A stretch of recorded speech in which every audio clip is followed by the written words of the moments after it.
Hey guys, Danny Johnson, and if your tools look like this after using them, it's completely normal, but I'm going to show you what I do to clean these up.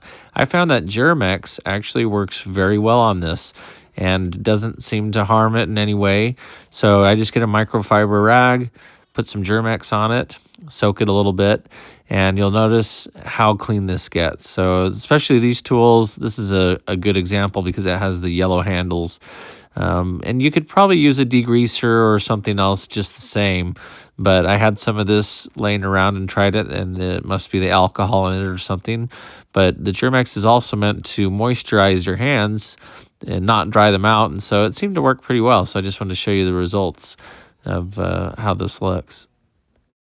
So this came out really good. You can see how much cleaner that looks with the bright yellow.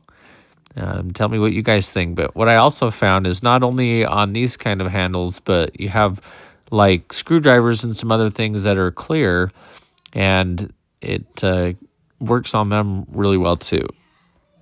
So you can see how clear that looks, almost like new. So that worked out pretty good. There was another thing that I wanted to try it on as well, and that's the lettering inside the sockets here for these Milwaukee sockets.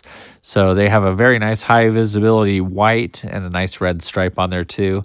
And this cleaned those up really well. So it's easy to get things greasy, of course, working on cars. And this did a great job cleaning them up. So that looks really good. Looks brand new. What do you guys think?